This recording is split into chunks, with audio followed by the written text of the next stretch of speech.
کرتے ہیں، لیکن میں آپ سے سوال کرنا چاہتا ہوں، جب دنیاوی اعتبار سے برابری نہیں ہے، نہ عملی اعتبار سے برابری ہے، تو آپ بتائیں کیا موت ہر ایک کی برابر ہو سکتی ہے؟ کیا موت کے بعد سب کی حالت ایک جیسی ہو سکتی ہے؟ کیا موت کے بعد سب کے ساتھ برتاؤ ایک جیسا ہو سکتا ہے؟ تو آپ بھی کہیں گے کہ نہیں،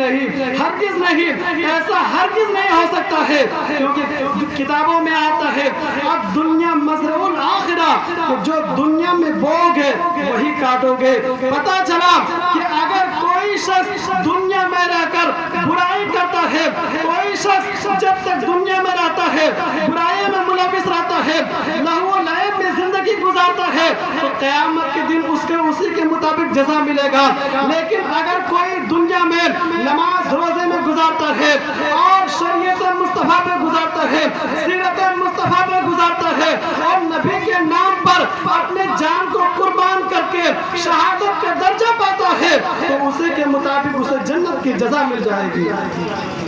جنت کی جزا ملے گی۔ تو پتا چلا کہ جو دنیا میں آپ کریں گے، جیسا عمل کریں گے ویسے ہی جزا ملے گا۔ حضرات گرامی، اور موت کی یاد یہ آخرت کو یاد دلاتی ہے۔ آج دیکھتے ہیں کہ ہر شخص کا انتقال ہوتا ہے، کبھی 40واں ہوتا ہے، کبھی 30واں ہوتا ہے۔ یہ کیوں؟ یہ موت کو یاد دلانے والی ہے۔ موت جب یاد کریں گے تو موت کے ذریعے سے آپ کو آخرت یاد آئے گی۔ میرے آقا علیہ الصلوۃ والسلام ارشاد فرماتے ہیں،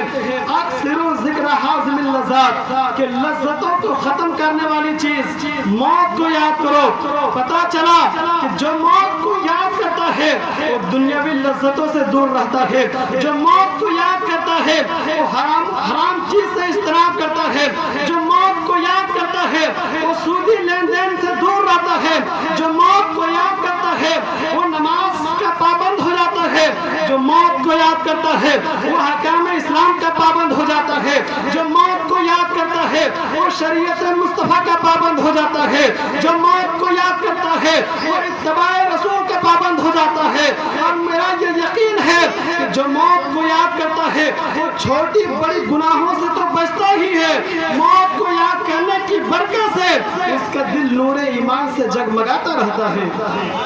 اس کا دل نور ایمان سے جگمگاتا رہتا ہے۔ حضرات گرامی، تو موت یہ آخرت کو یاد دلانے والی چیز ہے۔ جب موت کو یاد کریں گے تو آپ کو نیک چیزیں یاد آئے گی۔ آپ کو معلوم نہیں آج آپ کے اندر میں ایسی